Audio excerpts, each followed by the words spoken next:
18वें दिन महाभारत जीती गई। कुरुक्षेत्र में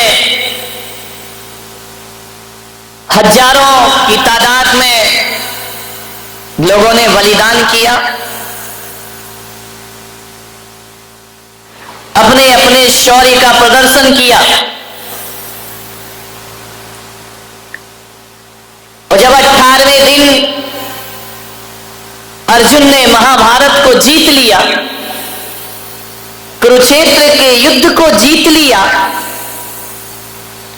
हस्तिनापुर के सिंहासन पर युधिष्ठिर को प्रतिष्ठित किया गया।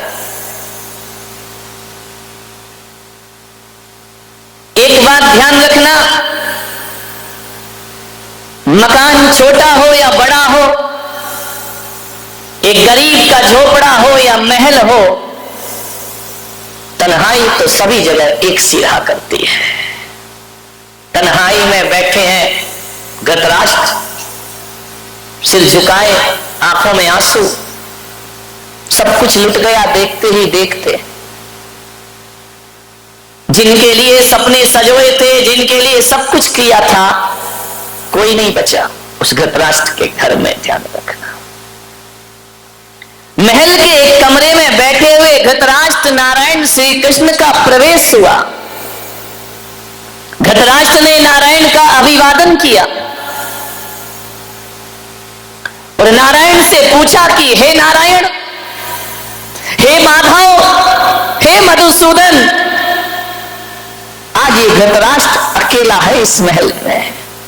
जिसके 100 पुत्र और पौत्र हुआ करते थे, आज धृतराष्ट्र के पास कोई नहीं है।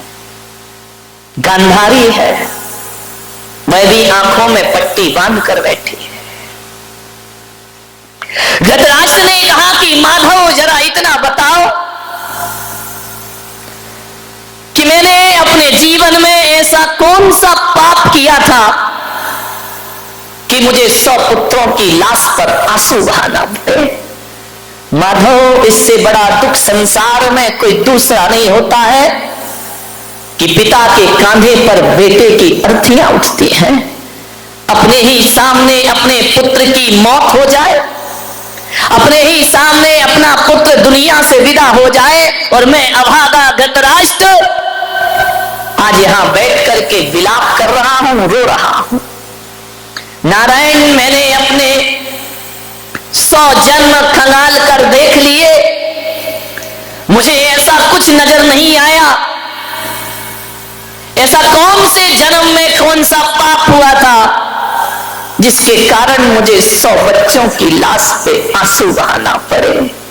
नारायण, जरा ये तो बताओ कि तुमने भी मुझे समझाया, शांति का प्रस्ताव लेकर आए थे, द्रोणाचार्य, कृपाचार्य, सबने मुझे मार्गदर्शन किया। मेरा अनुज विदुर मुझे समझाता रहा, लेकिन मुझे कुछ समझ नहीं आया। हे कृष्ण, मैं युद्ध नहीं चाहता था, मैं इसे टालना चाहता था, लेकिन दुर्योधन दुशासन की समझ ना आया। अब आज कृपा करके मेरी आत्मा को शांति मिले। मैं आत्मगिलानी से भर रहा हूं, अपने ही खानदान के रक्त से सने हैं मेरे हाथ। बस इतना बताओ मधुसूदन कि मैं नियति को बदल क्यों नहीं पाया, मैं नियति का परिवर्तन नहीं कर पाया, मैं होनी को नहीं बदल पाया। लाख मन को समझाया, क्या वजह है कि मैं होनी को अनहोनी ना कर सका।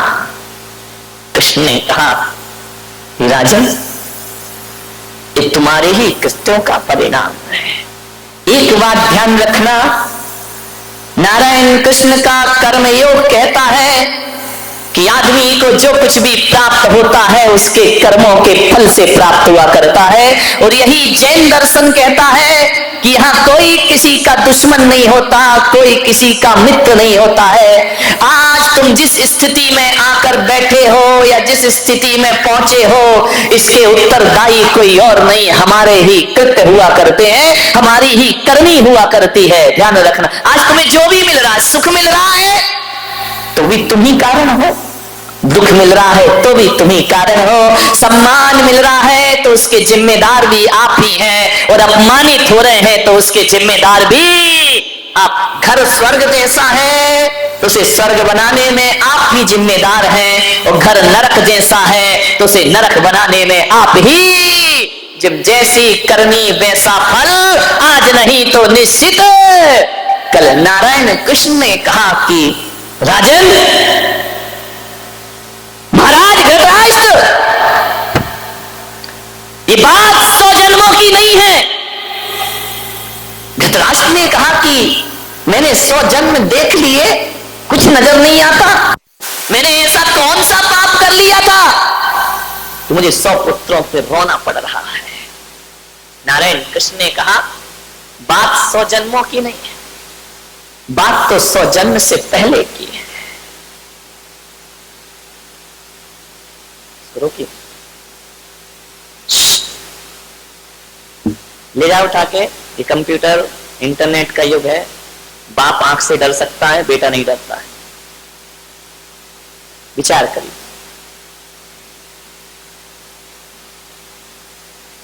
कृष्ण ने कहा कि आज से 100 जन्म पहले तुम बहुत बड़े सम्राट थे। धृतराष्ट्र ने कहा कि मैं सम्राट था? बड़े बड़े संवेदनशील थे, बड़े दयालु थे, आपके अंदर न्याय था, न्याय प्रिय शासक थे तुम। तुम्हारी यश कीर्ति सारी दुनिया में फैली हुई थी। धृतराष्ट्र ने कहा कि हे माधव, क्या 100 जन्म पहले किए कर्मों का फल भी प्राप्त होता है? तो कृष्ण ने कहा कि कुछ कर्म ऐसे होते हैं जिनका फल तुरंत मिलता है, कुछ कर्म ऐसे होते हैं जिनका फल साल भर बाद मिलता है, कुछ कर्म ऐसे होते हैं जिनका फल 20 साल बाद मिलता है, कुछ कर्म ऐसे होते हैं आदमी के जिसका फल बुढ़ापे में मिला करता है, और कुछ कर्म ऐसे होते हैं जिनका फल अगले जन्म में मिलता है, और कुछ कर्म ऐसे होते हैं जिनका फल जन्म जन्मों के बाद प्राप्त हुआ। हजारों वर्षों के बाद भी कर्म अपना फल दे सकता है। कर्मों का कोई ठिकाना, कोई लाख करे चतुराई, कर्म का लेख मिटे ना रे भाई, कर्म का लेख मिटे ना रे भाई। इस दुनिया में कर्म के आगे चले ना किसी का जो, इस दुनिया में कर्म के आगे चले ना किसी का जो। कागज हो तो हर कोई बाँचे, कर्म न बाँचे को। एक दिन इसी किस्मत के कारण बन को गए तेरा दुआई रे, कर्म का एक तेरा भाई। कोई लाख करे चतुराई, कर्म का एक तेरा भाई। ओ काहे मनवा धीरज खोता, काहे चुनाव करो, अपना सोचा कभी नहीं होता, कर्म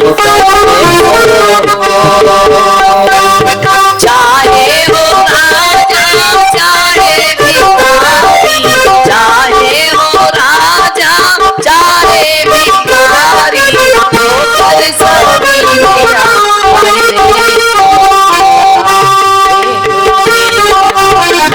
चतुराई करना, लाख होशियारी कर लेना, कर्मों का लेख कभी मिटता। कुछ कर्म तुरंत फल देते हैं, तुरंत मिलता है, ज्यादा टाइम नहीं लगता। अविनाश सेठ बाजू में बैठे, यदि उनको तुम अभी मार दो एक चाटा, इसका फल अगले जन्म में मिलेगा, इसी जन्म में मिलेगा, नहीं साल भर बाद मिलेगा कि तुरंत मिलेगा। करंट अकाउंट ध्यान रखना। ब्याज सहित मिलेगा। अभी किसी को गाली दे दो, इसका फल इंतजार मत करना कि अगले जन्म में प्राप्त होगा। नहीं है विश्वास, करके देखो। नहीं प्रवचन के बाद, अभी नहीं है, अभी मेरा प्रवचन सुन लो। कुछ कर्मों का फल तुरंत मिलता है, ज्यादा देर नहीं लगती है। कुछ कर्मों का फल साल भर बाद मिलता है। बच्चा साल भर स्कूल पढ़ता है, ट्यूशन पढ़ता है, कोचिंग पढ़ता है, फल कब मिलता है? एग्जाम के बाद मिला करता है। ध्यान रखिए, ऐसा तो नहीं होता है कि आप स्कूल गए, आज एडमिशन हुआ और कल डिग्री तुम्हारे हाथ में आ जाए। अरे स्कूल की कक्षाओं का फल मिलता है साल भर बाद। और यदि किसी को डॉक्टर इंजीनियर बनना है तो 10-10, 15-15 साल लग जाते हैं, तब जाकर कोई डॉक्टर इंजीनियर का पद। मोक्ष फल भी तुरंत नहीं मिलता है, बहुत तपस्या करना पड़ती है, जन्म जन्म करना पड़ता है, तब जाकर मुक्ति की यात्राएं हुआ करती हैं। ध्यान रखिए, कुछ कर्मों का फल तुरंत, कुछ का साल भर बाद, कुछ कर्मों का फल बुढ़ापे में मिलता है। जैसा व्यवहार बच्चों से करोगे, बुढ़ापे में वही लौटकर तुम्हारे पास वापिस आएगा। यदि बच्चों के साथ अच्छा जिंदगी जिया, अच्छे से सामंजस्य बना करके रखे, बच्चों पर क्रूरता नहीं की, तो बुढ़ापे में बच्चे तुम्हारा सम्मान करेंगे और स्वागत करेंगे। और यदि क्रूरता की तो ध्यान रखना, कितना सुंदर मकान बना लो, तुम बेटे के लिए मकान बना रहे हो, बेटा तुम्हारे लिए वृद्धाश्रम बना रहा है। ध्यान रखिए, कर्मों का फल तुरंत